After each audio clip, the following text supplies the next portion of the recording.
Johan William Hadi Kusuma 12A4 dan Yoga Arya Bintang Kusuma 12A4. Mereka akan menyajikan penelitian mereka yang berjudul pengaruh pemberian air rebusan ubi, singkong, atau Marijuana esculenta dengan beberapa variasi pengenceran terhadap tinggi tanaman timun atau Cucumis sativus. Sebelum memulai presentasi pada hari ini, saya ingin memperkenalkan para penguji pada hari ini. Pertama, penguji materi adalah Ibu Maria Belina dan penguji bahasa adalah Bapak Widi Wahyono. Presentasinya akan berlangsung selama 20 menit dan akan dilanjutkan dengan sesi tanya jawab dari penanggap, penguji dan audiens. Tanpa berlama-lama, marilah kita mendengarkan presentasi dari para penyaji. Kami persilakan. Baik, terima kasih kepada moderator atas pembukaannya.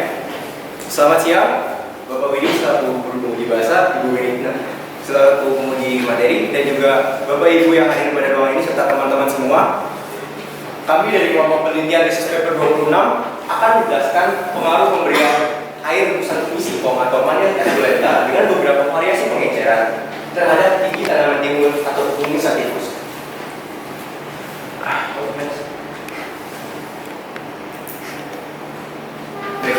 Anggota kelompok seperti yang sudah dijelaskan oleh moderator ada Alexander Molo, Johan William, dan juga saya Yoga Arya. Next. Baik, untuk pada presentasi pada siang hari ini terbagi menjadi 4 bagian pembahasan, yaitu ada pendahuluan, metodologi penelitian, hasil dan pembahasan, serta kesimpulan, dan diakhiri dengan saran dari kami peneliti. Bagian pertama saya akan menjelaskan mengenai pendahuluan mengapa penelitian ini kami lakukan. Penelitian ini kami lakukan dengan menggunakan tanaman singkong. Tanaman singkong ini merupakan salah satu bahan pangan pokok utama bagi masyarakat Indonesia. Hal ini kami dapatkan karena dari literatur yang kami baca, singkong sendiri pertumbuhannya di Indonesia ini sangat baik. Indonesia menempati peringkat keempat di dunia dengan pertumbuhan singkong terbesar di bawah Brasil dengan rata-rata 23 juta singkong yang dihasilkan per tahunnya. Selain itu juga masyarakat Indonesia rata-rata mengkonsumsi singkong dengan cara direbus. Nah, dari situ kami melihat bahwa air rebusan singkong yang digunakan itu sia-sia. Dengan merebus air singkong kemudian membuangnya. Lalu kita melihat bahwa apakah ada manfaat lain dari air rebusan yang dihasilkan air rebusan sisa tanaman singkong tersebut.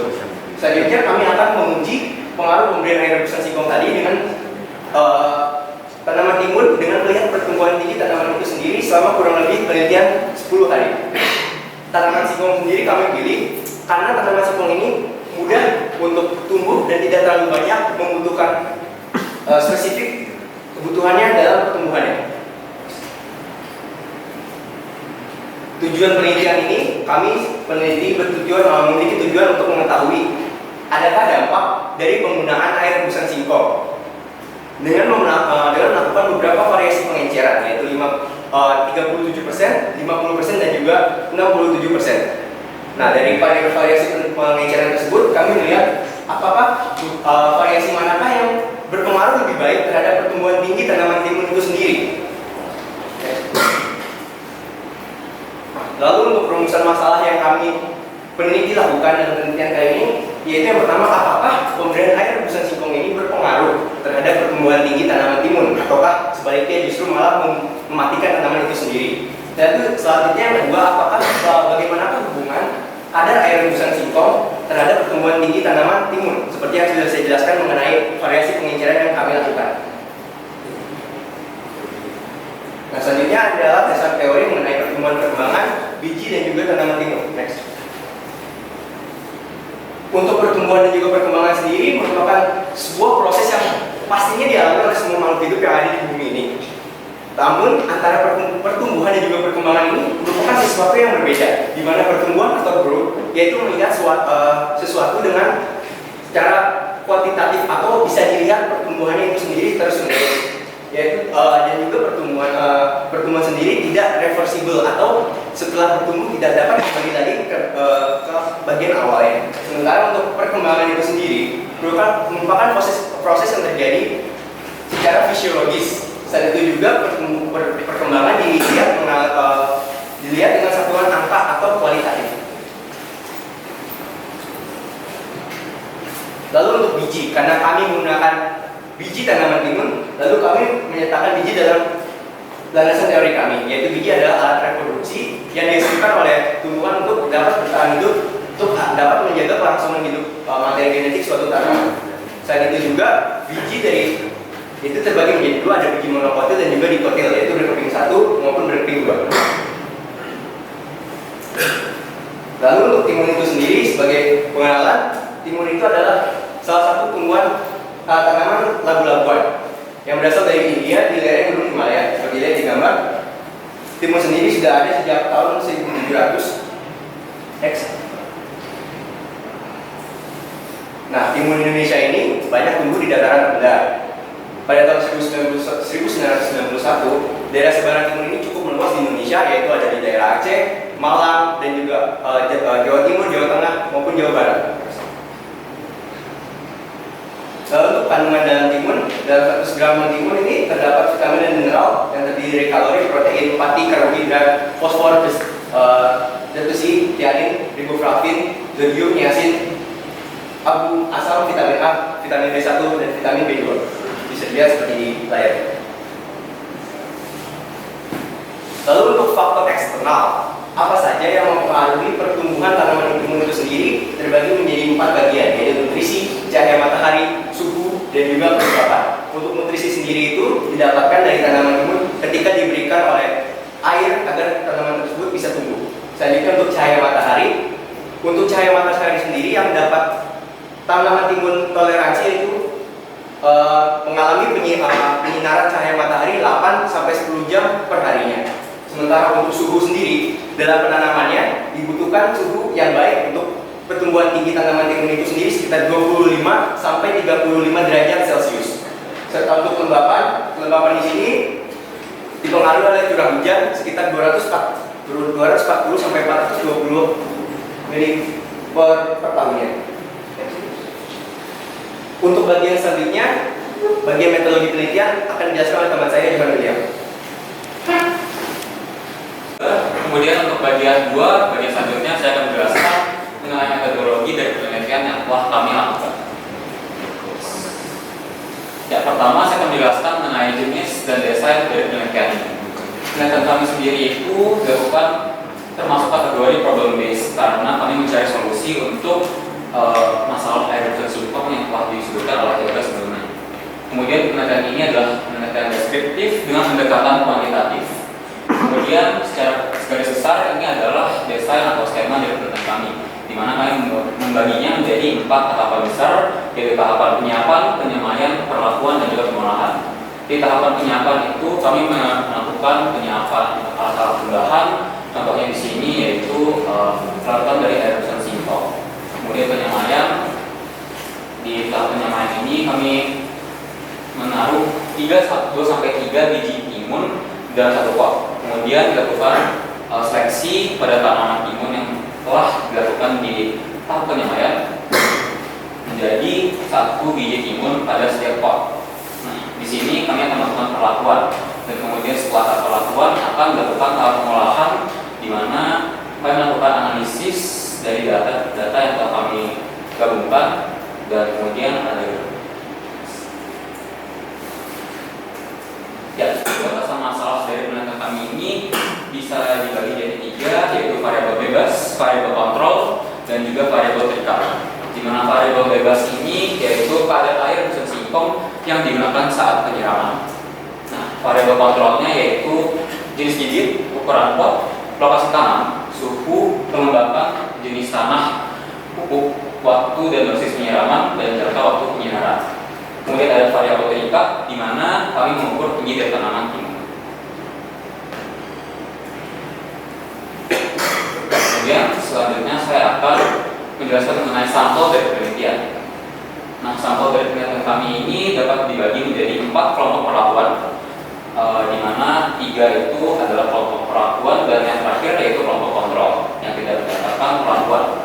Nah, kelompok A, B, dan C ini mendapatkan pemberian air mesin singkong, di mana setiap kelompok itu memiliki tingkat konsentrasi sendiri. Di mana kelompok A memiliki tingkat konsentrasi 67%, kelompok B 50% dan kelompok C 33%. Nah, ini adalah wadah yang saya gunakan untuk menyimpan air larutan dari air reduction singkong.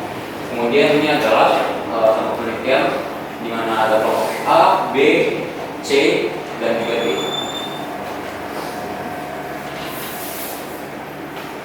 Nah, kemudian ada rumus Federer. Rumusnya adalah rumus yang kami gunakan untuk menentukan jumlah pengulangan yang kami harus lakukan setiap kelompok perlakuannya. Nah, di sini ada variabel N dan juga T, di mana T itu adalah jumlah kelompok perlakuan, yaitu ada 4. Tentunya kelompok A, B, dan juga C, dan juga D. Kemudian ada variabel M, yaitu jumlah sampel tiap kelompok perlakuan. Setelah dilakukan perhitungan, maka didapatkan variabel M, yaitu pengulangannya sebanyak 6 kali. Namun kami melakukan pengulangan penelitian ini sebanyak 9 kali untuk menjaga-jaga apabila terdapat masalah atau hambatan yang tidak dapat kami ungkit. Nah, ini adalah sampel penelitian kami, di mana di baris pertama dapat dilihat ada kelompok A dari perlakuan 1 sampai 9, lalu ada B 1 sampai 9, C 1 sampai 9, dan D 1 sampai 9. Ya, dan kemudian ada waktu dan juga tempat dari penelitian ini. Penelitian ini dilakukan pada tanggal 19 sampai 29 Januari 2023 di rumah salah satu peneliti, yaitu di Cakung, Jakarta Timur, DKI Jakarta. Menurut data klimatologis dari BMKG sendiri, pada periode pengamatan suhu berkisar antara 22 sampai 28 derajat Celcius, kemudian kelembapan pada angka 85%, dan curah hujan pada periode tersebut sekitar 20 sampai 150 mm. Kemudian pada tahap penyiapan dilakukan penyiapan dari alat dan bahan, di mana alat-alat tersebut antara lain pot berdiameter 17 cm dengan tinggi 14 cm, kemudian gelas takaran 500 ml dan gelas takaran 10 ml, campur atau spot, sarung tangan, label, penggaris, dan alat dokumentasi yang kami gunakan yaitu HP. Kemudian bahan-bahannya antara lain adalah 108 biji timun, singkong sebanyak 1 kg, air keran sebanyak 21,61 liter, dan juga media tanam. Ya, ini adalah foto atau dokumentasi dari tahap penyiapan, di mana kami menyiapkan larutan air reduction singkong dan juga air keran. Kemudian pada tahap selanjutnya ada tahap penyemaian dan juga tahap perlakuan. Seperti yang sudah saya bilang sebelumnya, pada tahap penyemaian ini ada sekitar 2 sampai 3 biji timun pada setiap potnya. Nah, pada tahap penyemaian dilakukan pemberian air keran biasa sebanyak 25 ml dengan frekuensi 2 kali dalam 1 hari. Kemudian dilakukan seleksi sehingga tanaman timun yang didapatkan pada tahap selanjutnya itu memiliki tinggi yang sama.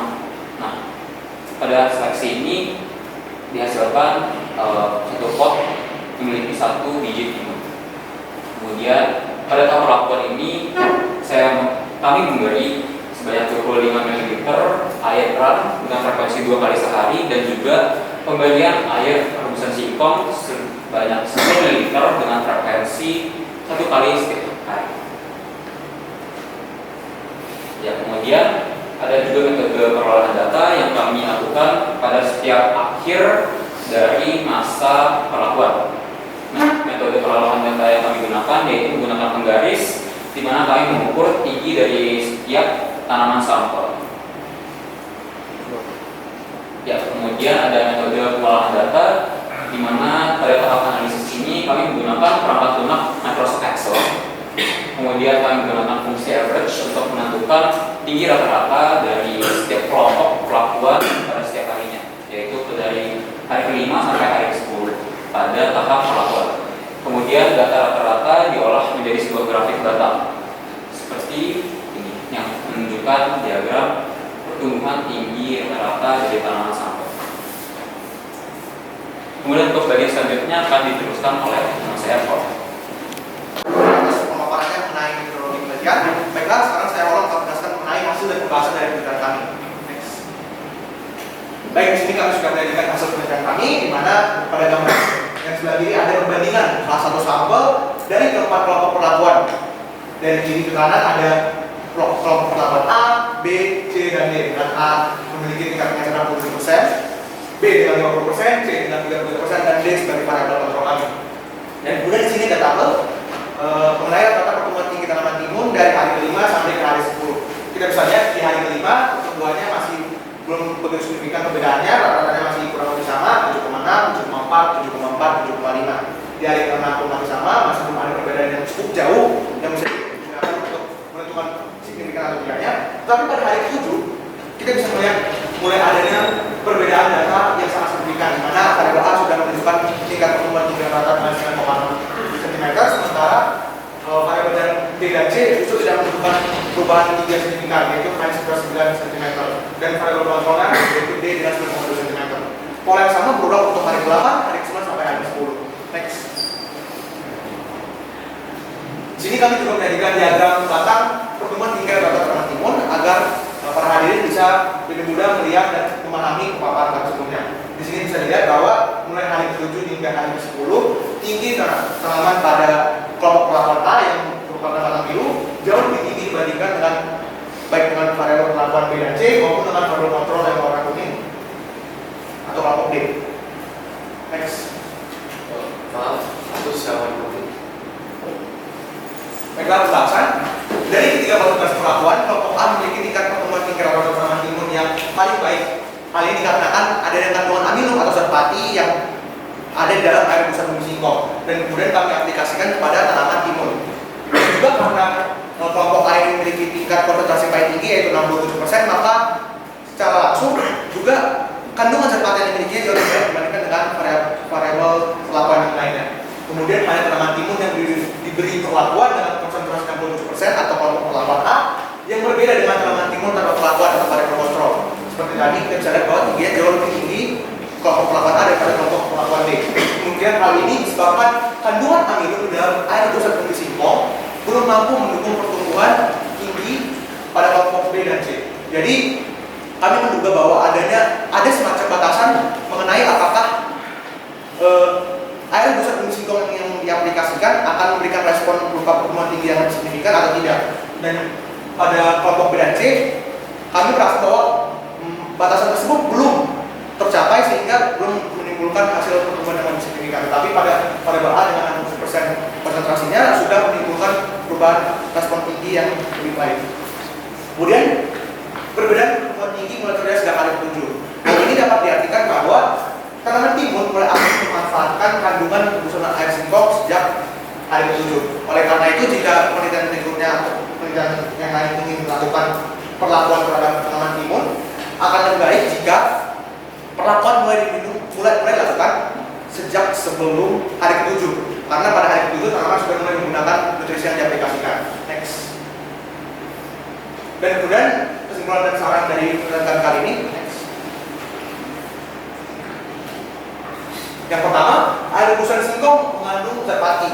Ini juga dapat diuji dengan menggunakan uji amino menggunakan betadin, dan di mana air rebusan bumi singkong sendiri menunjukkan warna hitam setelah diaplikasikan betadin yang menandakan bahwa dia mengandung zat pati.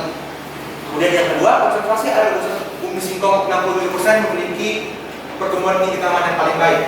Lalu tanaman timun yang diberikan perlakuan dengan konsentrasi air rebusan bumi singkong sebesar 67% memiliki pertumbuhan yang lebih signifikan dibandingkan dengan variabel kontrol.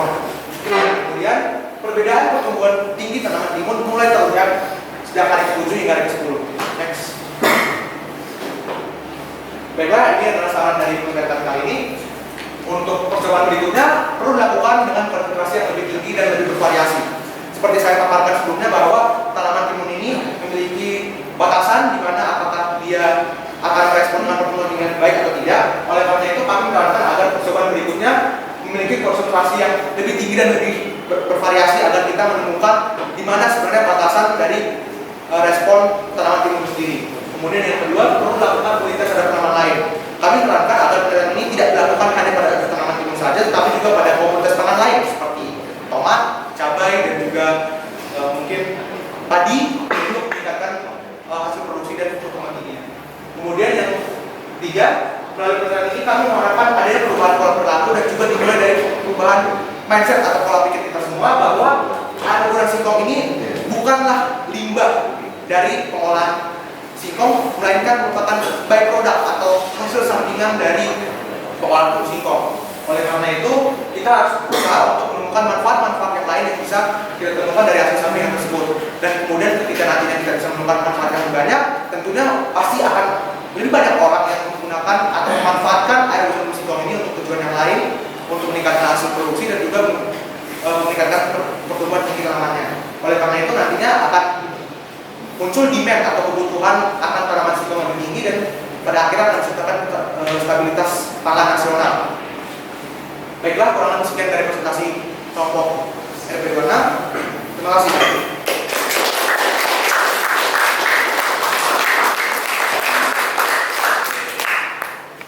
Baik, terima kasih kelompok 26 atas presentasi yang sungguh menarik. Maka agar pihak lama-lama bisa langsung bertanya jawab. Silakan para penyangga untuk menyampaikan kritik, saran, masukan atau umpan balik. Dan kami mohon sebelum menyampaikan pertanyaan, teman-teman bisa menyebutkan nama terlebih dahulu. Para penyangga, saya persilakan untuk dari sekarang. Baik, selamat sore presenter, Bapak Ibu penguji dan teman-teman sekalian. Jadi perkenalkan, nama saya Nathanael Heriawan. Sebelumnya saya ingin mengapresiasi kepada para presenter karena telah menyelesaikan presentasi dengan baik. Menurut saya PowerPoint yang dibuat sudah baik dan juga cara menyampaikannya sudah baik. Dan mungkin saya ingin bertanya, tadi di pembahasan itu saya melihat bahwa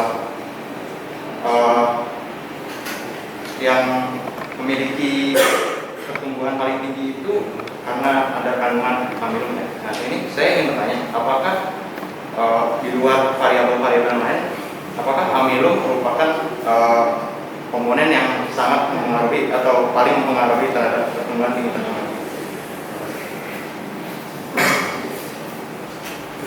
Langsung jawab atau tidak? Langsung jawab. Baik, terima kasih atas pertanyaan dari tim penyangga. Baiklah, jadi amilum ini atau zat padi itu kalau misalnya kita lihat dari rumus kimianya C6H12O6 itu kan juga merupakan salah satu bahan yang digunakan untuk respirasi aerob pada tumbuhan, di mana nantinya dari C6H12O6 ini nantinya akan diolah menjadi energi ATP dan nantinya ATP tersebut akan digunakan dalam mitosis atau pertumbuhan atau pembelahan sel untuk meningkatkan pertumbuhan tanaman sendiri. Oleh karena itu, bagi kami amilum merupakan salah satu zat yang paling dibutuhkan tumbuhan untuk meningkatkan pertumbuhannya. Memang ada faktor lain seperti kandungan unsur hara dalam tanah dan juga pemberian air, lalu kemudian ada suhu dan juga tingkat penyinaran. Tetapi karena ini semua merupakan variabel kontrol, jadi kami bisa memastikan bahwa semua variabel selain dari kandungan amilum itu sendiri merupakan memiliki nilai yang sama atau kurang lebih dosis yang sama untuk semua variabel perlakuan kami. Terima kasih.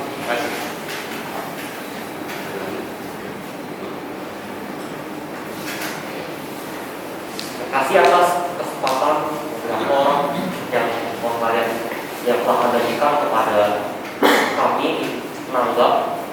Pertama-tama izinkan saya perkenalkan terlebih dahulu nama saya. Saya Federico Nuri Samin dari kelas 11 IPA 16. Izinkan saya pertama-tama untuk mengapresiasi karena kalian mampu membawakan presentasi ini dengan jelas, menarik dan penuh percaya diri.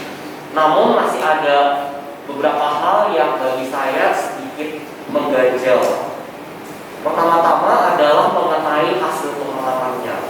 Berdasarkan hasil pengamatan, meskipun pada kelompok A terlihat seorang lebih tinggi, akan tetapi perbedaan ini hanya beberapa milimeter saja dibandingkan dengan kelompok lain.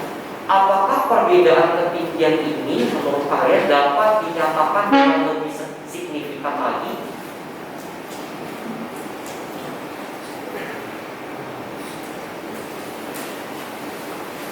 Baik, terima kasih pertanyaannya. Jika ditanyakan mengenai apakah hasilnya nanti bisa lebih signifikan atau enggak, kita populasi dan kelompok kami bisa. Oleh karena itu makanya kami memberikan tadi saran lakukan penelitian dengan variasi pengenceran yang lebih banyak lagi agar kita menemukan tingkat pertumbuhan yang lebih tinggi lagi dan juga titik batasnya di mana pertumbuhannya itu akan signifikan atau tidak. Nah, kemudian juga mengenai perubahannya, bagi tim peneliti yang lebih penting adalah bagaimana cara kami menggunakan air rebusan umbi singkong ini, menemukan manfaatnya dan kemudian kami mengaplikasikannya untuk menimbulkan perubahan atau pertumbuhan yang lebih baik lagi. Oleh karena itu, bagi kami poinnya adalah bagaimana meningkatkan hasil produksi tanaman timun itu sendiri dan bukan pada apakah itu signifikan atau tidak, tetapi bagi kami selama ada perubahan tingginya, selama ada pertumbuhan yang lebih baik, lebih bagus, maka itu sebenarnya sudah. Jadi kalau menurut kalian apakah penelitian ini bisa diaplikasikan untuk tanaman lain selain timun?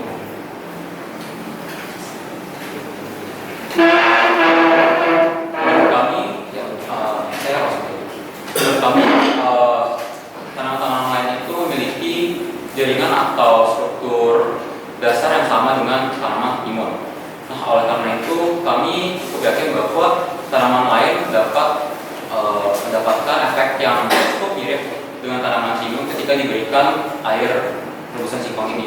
Namun tentunya ada juga terdapat perbedaan-perbedaan pada jaringan tanaman yang lain mungkin, atau mungkin memiliki adaptasi yang lain dalam pertumbuhannya sehingga mungkin efeknya itu bisa berbeda. Namun untuk kurang lebihnya dapat dilihat bahwa pemberian air rebusan singkong ini dapat digunakan sebagai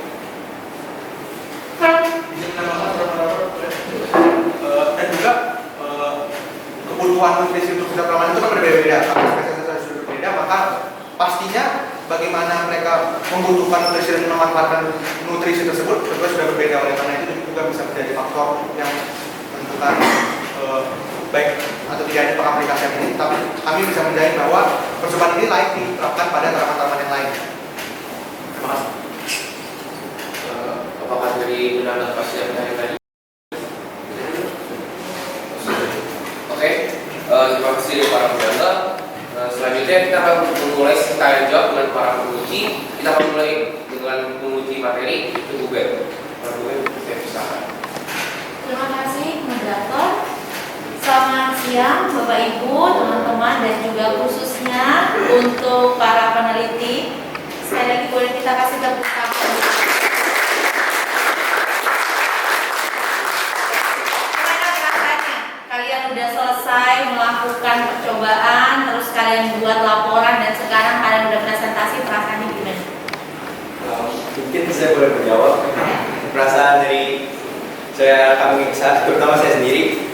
Pertama saya senang bisa presentasi yang awalnya deg-degan segala macam, kepikiran apapun itu akhirnya bisa presentasi dengan bisa dibilang baik, bisa melakukan penelitian juga dengan baik, walaupun dalam penelitian itu juga kami merasa bahwa adalah hal-hal yang tidak sesuai dengan apa yang dipikirkan saat itu juga. Mungkin ada satu dan lain hal yang masih kurang sehingga masih perlu ditambahkan terus-menerus. Itu dari saya. Mungkin kalau dari kelompok kerja sama kelompok kami juga bisa terbilang baik dalam pembagian struktur tugasnya dan segala macam itu, sehingga saya merasa ya bersyukur punya kelompok ini, jadi bisa melaksanakan semua penelitian ini dengan baik sampai mempresentasikannya hari ini. Oke. Yang lain singkat, 1-2 kata aja, gimana langsung? Satu-satu harus ngomong. Ibu pengen. dari saya mungkin lega ya. Lega, oke. Lega. Terima kasih. Dan puas. Oh puas, lega, puas. Terima kasih Johan. Tolong. Kalau saran dari saya sih lega dan bangga Bu, soalnya lega karena udah selesai dan bangga karena dalam teknik ini kami udah menemukan banyak hal dan juga menemukan banyak kesalahan, tapi bisa kami improve untuk kedepannya. Oke, siap. Terima kasih sharingnya ya. Jadi pertama-tama tentu Ibu mau berikan provisiat ya buat kalian. Tapi memang kalau berbicara terkait materi dari hasil yang sudah kalian tuliskan ini, ada beberapa hal yang menjadi catatan dan sebenarnya pertanyaan sih dari Ibu. Mungkin kalau untuk catatan ini langsung singkat saja, nanti kalian bisa langsung cek di jurnalnya kalian juga. Ibu hanya akan kasih sedikit aja untuk catatannya, lengkapnya nanti Ibu akan memberikan. Jadi yang pertama, kalau saya jauh-jauh, dilihat dari judulnya dulu teman-teman. Untuk judul judul itu penulisan nama spesies itu masih ingat kelas 10 tata nama binomial. Nah, gimana tuh nama spesies cara nulisnya ya? Ya, itu ya. Jadi silakan. Sudah diingatin, Bu. Oh. Iya. Iya, jadi itu ya pertama. Kemudian yang kedua, kalimat yang ada di bagian abstrak. Yang di bagian abstrak coba kalian bisa sambil langsung lihat ya. Di situ intinya kalian ada menuliskan terkait dengan indikator dalam penelitian ini, yaitu bla bla bla. Nah, indikator ini maksudnya apa? Ini kan sebenarnya variabel tingkat kan yang kalian maksudkan. Nah, itu penulisannya silakan disesuaikan. Termasuk kalimat selanjutnya yang pengolahan data dilakukan dengan cara menghitung rata-rata dari bla bla bla. Tapi rata-rata apa yang kalian hitung di situ nggak diperjelas ya. Jadi supaya kalimatnya nggak rancu itu harus dispesifikkan. Kemudian jangan lupa di abstrak itu kan harus lengkap, ada latar belakang, tujuan, metode hasil sampai kesimpulannya. Itu untuk catatan. Kemudian yang kedua, ini mulai masuk ke pertanyaan sebenarnya. Ibu mau tanya aja sebenarnya sederhana, jawabnya singkat aja nggak apa-apa. Kenapa kalian pilih konsentrasi yang ukurannya itu agak kurang apa ya? 67, 33, 50. Dalam arti kenapa nggak range-nya itu misalnya 25%, 50%, 75%. Jadi jarak atau perbandingannya itu kelihatan jelas. Ini sederhana aja kan, sebenarnya bebas. Tapi ibu pengen tahu kenapa kalian memilih. Mau ditampung dulu atau ibu langsung ngomong dulu? Langsung dijawab. Saya tanya dulu aja ya biar biar kalian tuh bisa langsung sambil menyiapkan jawabannya gitu langsung. Nah itu ya, jadi rumus dasarnya gimana bisa disampaikan. Kemudian teman-teman coba dibuka halaman 6. Bisa dilihat ya di situ ya, halaman 6. Nah ini nih sebenarnya tadi ibu mengkritisi terkait kalian minimize. Ketika kalian minimize itu tekniknya itu 3 biji ya dalam satu pot. Nah apakah teknik tersebut sebenarnya sudah tepat? Ini ibu mau nanya dulu sama kalian. Karena kalau dalam teknik penyemaian sebenarnya untuk memastikan semua bibit yang kalian pakai itu sama, biasanya harus dalam satu wadah yang sama. Jadi semuanya disemai di satu wadah yang sama dulu seharusnya, karena satu pot untuk 3 itu kan setiap pot bisa aja kemungkinannya itu berbeda. Nah itu mungkin bisa kalian jelaskan ya. Terus halaman 8 sekarang. Nah ini yang paling penting tadi sebenarnya udah disinggung sama teman kalian terkait dengan bedanya nih, tanya kalian harus bisa jawab. Bedanya karbohidrat atau amilum dengan glukosa dalam proses respirasi yang kalian bilang di sini itu apa? Apakah tumbuhan itu bisa menyerap dalam bentuk organik? Ya, organik ataupun atau anorganik. Jadi amilum sederhananya gini, amilum dengan glukosa itu kalian harus bisa jelasin bedanya apa. Terus yang kedua, apakah amilum itu bisa langsung digunakan untuk respirasi tumbuhan begitu saja? Udah jelas dulu belum pertanyaan? Ini penting karena ini terkait konsep ya, karena di sini dia bilang. Terus, satu lagi. Nah sebenarnya ini terkait kalimat aja sih di halaman 9. Tadi juga betul sudah tanyakan dulu ya terkait penggunaan kata signifikan di hasil pembahasan. Nah, kalau terkait signifikan ini apakah sebenarnya dari data yang kalian punya, kalau dilihat atau dibandingkan antara kelakuan dengan kontrol, apakah itu sudah bisa dikatakan bahwa itu sesuatu hal yang signifikan? Signifikan itu sebenarnya definisinya apa sih? Karena kalau dilihat, kita kan melihat perlakuan pasti sebenarnya dengan kontrol. Kontrol itu ya kalau lebih baik pakai air biasa, kenapa harus susah-susah misalnya pakai air rebusan singkong. Tapi kalau itu menjadi salah satu alternatif, itu oke. Tapi kalau ada kata signifikan kan berarti sebenarnya itu harus sudah menjadi lebih bagus kan. Nah bisa nggak kalian menjelaskan terkait dengan yang kalian sudah tuliskan? Itu aja teman-teman, silahkan boleh untuk dijawab. Kalau mau langsung dijawab juga boleh. Ya. 33, 50 dan juga 67. Sebelumnya kami kan ingin memang awalnya tentang air rebusan singkong, tetapi hanya melakukan perbandingan begitu saja. Jadi air rebusan singkong berbanding dengan kontrol air biasa. Tetapi karena diskusi dengan pembimbing materi Bu Bogi, diberikan saran yaitu dari perbandingan itu diberikan variasi pengenceran 33, 50 dan juga 67. Nah, variasi pengenceran ini dilakukan dari angka tersebut karena dilakukan dengan perbandingan untuk air kerannya itu sendiri Bu, seperti itu. Jadi memang awalnya kami ingin air rebusannya saja, tapi karena diberikan rekomendasi dari pembimbing materi untuk melakukan pengenceran, jadi kami mengambil 33, 57 dan juga 67%. Oke.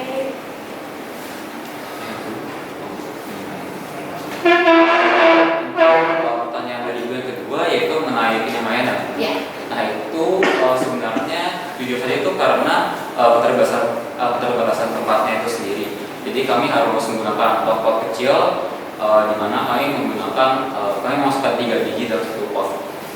Nah kemudian dari situ kami mencoba sebisa mungkin untuk selalu memberi perawatan yang sama, dan juga tanahnya itu kami melihat apakah ada mungkin karena beberapa ada keramiknya, dan itu kami buang-buang gitu. Jadi sehingga tanahnya itu semuanya sama. Tapi boleh sedikit dulu menanggapi ya. Jadi mungkin untuk hal yang ini nanti bisa ditambahkan di saran ya teman-teman ya. Jadi kalau di saran selanjutnya, kalau tadi kan karena kalian ada keterbatasan misalnya, nah selanjutnya mungkin bisa untuk penyemaian teknik atau metodenya seperti itu. Oke, terima kasih lagi, silakan. Sama ya, untuk pertanyaan amilum dan glukosa ya, itu perbedaannya itu amilum sendiri itu termasuk sebagai polisakarida. Di mana sebagai monomernya itu atau satuannya itu dia terbentuk dari cacahan glukosa yang kemudian membentuk ikatan-ikatan alfa 1,4 glikosidik itu pada amilosa, dan juga alfa 1,14 glikosidik dan alfa 1,6 glikosidik pada aminopektin. Nah, amilum ini sendiri itu terbuat dari amilosa dan juga aminopektin. Maksud ibu adalah apakah tumbuhan itu bisa langsung menyerap dalam bentuk amilum? Kalau mau dijawab dulu, karena kan kalau kita tahu glikolisis kan dia glukosanya langsung udah dipecahkan. Nah itu gimana? Karena di sini kalian belum jelasin gitu. Jadi nanti bisa ditambahkan prosesnya dari amilumnya sampai menjadi glukosa, sampai itu akhirnya bisa dipakai untuk proses respirasinya. Kalau mau jawab atau mau di nanti mau jawab boleh, silakan. Jadi perbedaan dengan glukosa itu tadi sudah dijelaskan pada jawab awalnya. Memang glukosa itu jadi monomernya dari tadi namanya amilum itu kan. Nah jadi dan amilum itu kan termasuk anorganik. Jadi dia nggak bisa langsung digunakan lewat respirasi aerob yang ada 4 proses itu, tapi dia harus dipecah terlebih dahulu. Jadi nah tanaman itu memang bisa menyerap unsur anorganik ini, tapi dia perlu dipecah lebih lanjut agar dia bisa langsung digunakan dalam reaksi glikosisnya itu. Kemudian klasifikasi signifikan atau tidaknya tadi kan ada bagi kami kalau soal artikel signifikan itu kan tadi saya gagai artinya berarti atau sudah ada kelihatan itu, benar-benar kelihatan itu. Menurut kami kalau antara variabel A dengan kontrol itu udah ada perbedaannya, karena perbedaan tingginya bentar lagi kalau saya itu lagi itu pasti bisa lagi jadi 1 cm gitu lama-lama, jadi makin lama makin signifikan. Oke, baik. Jadi mungkin kalau sedikit menambahkan, mungkin di kalimatnya ditambahkan signifikan berarti apa jelas gitu ya, ada perbedaan nih dengan kontrol, maka itu bisa dikatakan lebih baik dengan air rebusan singkong. Itu aja sih sebenarnya ya. Jadi nanti silakan tadi bagaimana proses pemecahannya, karena ini kan ilmiah ya. Tidak semua yang membaca ini kan paham nih apa bedanya glukosa sama amilum tadi. Jadi baik kalau kalian lengkapi, tambahkan gimana proses pemecahannya sampai bisa diserap tumbuhan, termasuk yang signifikan. Karena kalau dilihat data begitu aja kan itu nggak terlalu beda jauh banget, tapi kalian perjelas signifikan menurut kalian itu adalah ketika ya yang penting dia sudah lebih baik dari kontrol misalnya. Jadi diperjelas. Itu saja dari Ibu, so far sudah bagus. Ini bukan apa-apa teman-teman ya, ini bukan, jangan sampai kalian coba dibantai, enggak. Ini untuk namanya ilmiah, supaya informasinya ilmiah dan lengkap begitu. Jadi gak usah khawatir. So far yang kalian lakukan itu udah bagus. Kalian udah bisa sampai di sini, Ibu sudah bangga sama kalian ya. Oke, terima kasih dari saya, cukup. Silakan.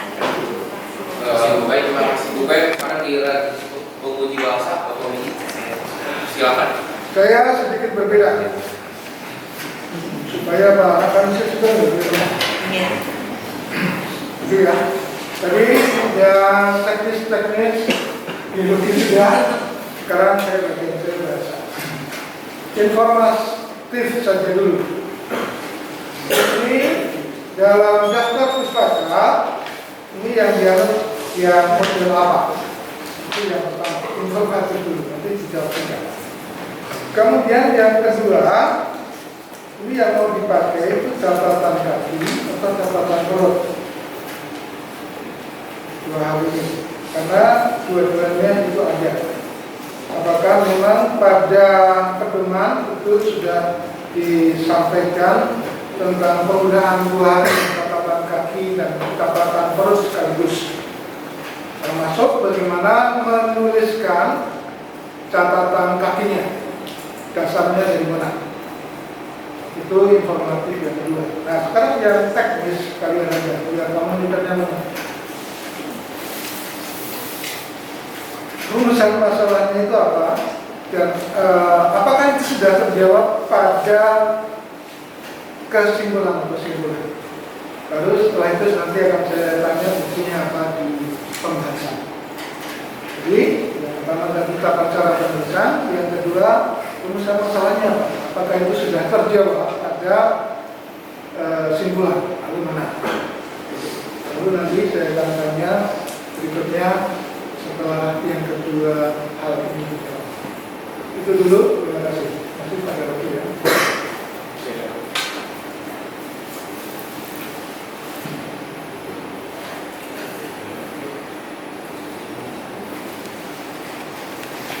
Pertama yang kedua terlebih dahulu, ya, untuk tata cara penulisan DAKUS, kami di sini menggunakan rekomendasi dari Khusus Paper, di mana di sini menggunakan aplikasi Mendeley dan menggunakan sistem citasi asal style atau American Sociological Association 2010. Jadi di sini sudah ada tata ketentuannya gitu Pak, seperti huruf dan musik pengumuman dengan 12 poin dan juga spasi ganda, disusun secara alfabet, dia bisa akan berdasarkan jenis pustaka dan buat nama lengkap, serta buku pedoman penulisan ini yang harus dicantumkan dalam daftar pustaka kami. Kemudian untuk tata cara untuk penggunaan catatan permen catatan kaki, setelah kami teliti di buku panduannya, karena memang harus memilih menggunakan catatan kaki dan catatan perut. Jadi ada pelayan dari kami teliti di mana kami harus memilih salah satu catatan kaki saja gitu untuk meneruskan citasi kami. Terima kasih. Mungkin saya ingin menjawab mengenai yang pertanyaan terakhir, apakah rumusan masalahnya itu apakah sudah dijawab pada bagian kesimpulan atau belum? Kalau jika saya baca dari bagian kesimpulan dari essay kami sendiri, jurnal kami telah menjawab pertanyaan rumusan masalah di mana pengaruh pemberian yang terbesar yaitu konsentrasi yang 67% itu yang terbaik. Itu juga adanya pertumbuhan dari tanaman timun sendiri yang lebih baik diberikan dari pemberian terobosan air rebusan singkong sendiri. Baik, seperti itu Pak. Mungkin saya untuk yang kaki tadi Pak, seperti yang telah dibilang oleh teman saya, sebenarnya itu memang sebuah pelayanan dari pengerjaan dari tim kami sendiri, tetapi untuk jenis catatan kaki yang kami gunakan itu adalah model Turabia Pak.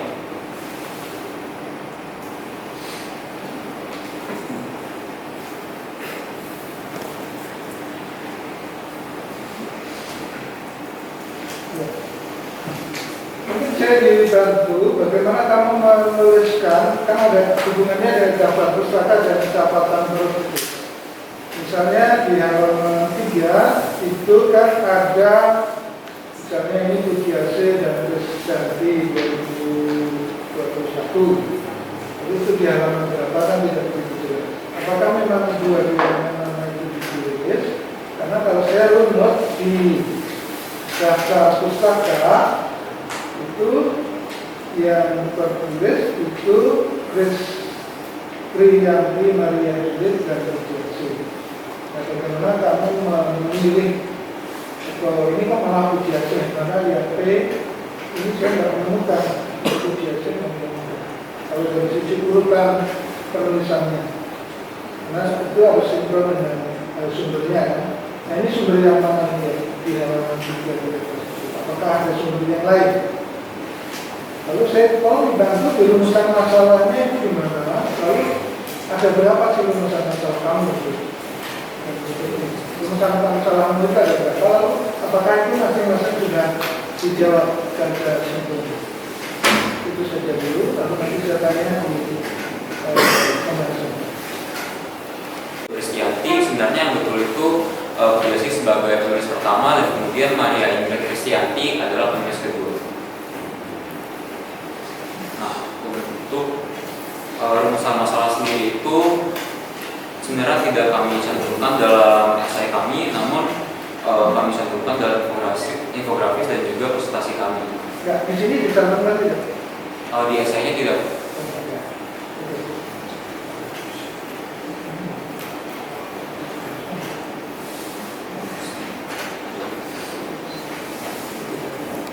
Ibu lagi gimana? Tenang, gak apa. Jadi intinya sebenarnya tadi beberapa hal, baik itu dari segi konten keilmuannya ataupun dari penulisan, itu semua bukan untuk mencerca kalian ya. Prinsipnya nih buat adik-adik di kelas 11, kelas 10 perlu perhatikan. Jadi konsepnya bukan seperti itu, tapi bagaimana itu lebih menyempurnakan, karena ini kan nanti semua orang, mau itu yang paham biologi, yang enggak kan akan bisa membaca. Nah, maka supaya lebih informatif, baik kalau tadi masukan beberapa dari Ibu dan juga khususnya dari Pak Widi terkait penulisan itu penting sekali.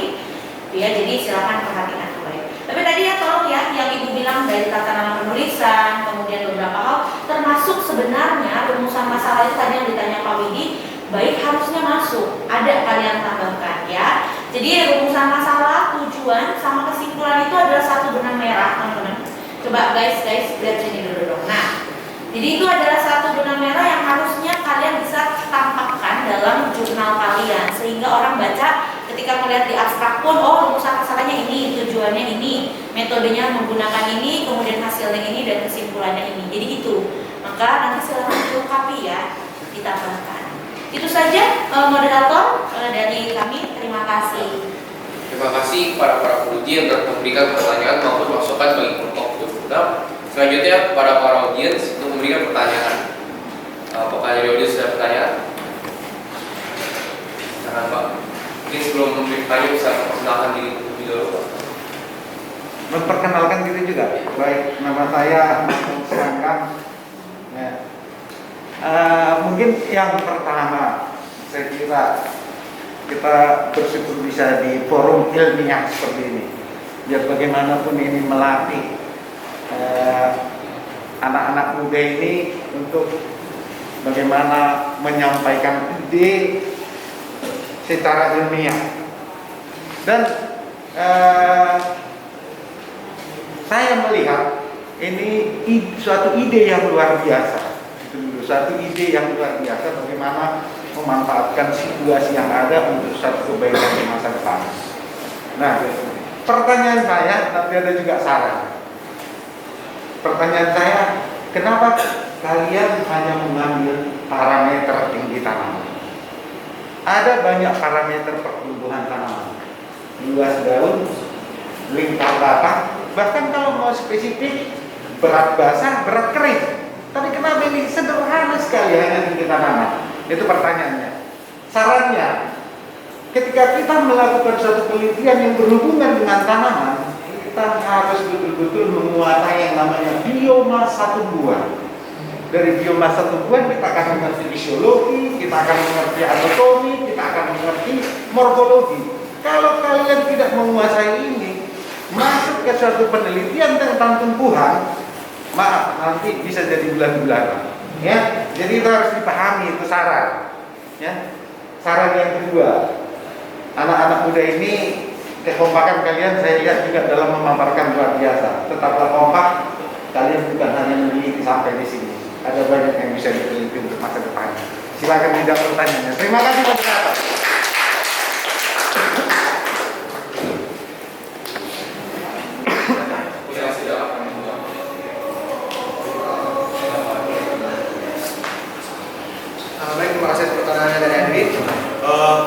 mengenai apa yang kami amati sebagai parameter dalam penilaian kali ini itu sudah dikonsultasikan dengan guru pembimbing, di mana sebenarnya pada awalnya kami juga ingin melihat dari beberapa dimensi seperti diameter batang dan juga tinggi tanaman dan juga berat basahnya.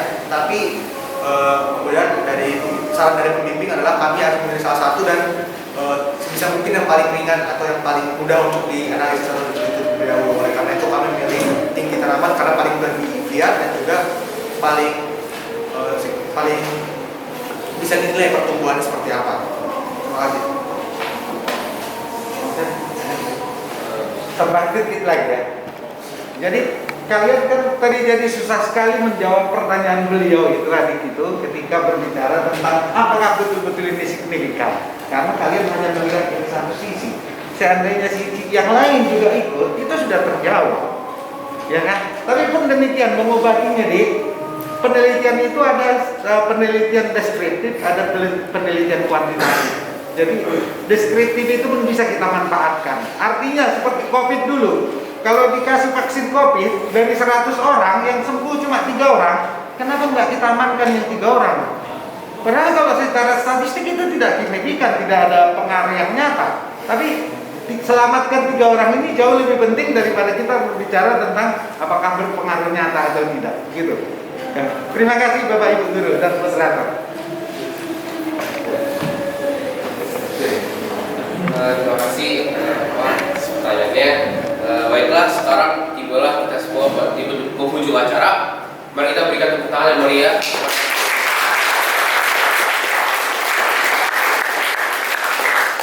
Saya Pro Yuda dan Avatar selaku moderator dan tulen ingin mengucapkan terima kasih sudah sebesar-besarnya atas perhatian dan kerjasama hadirin semua.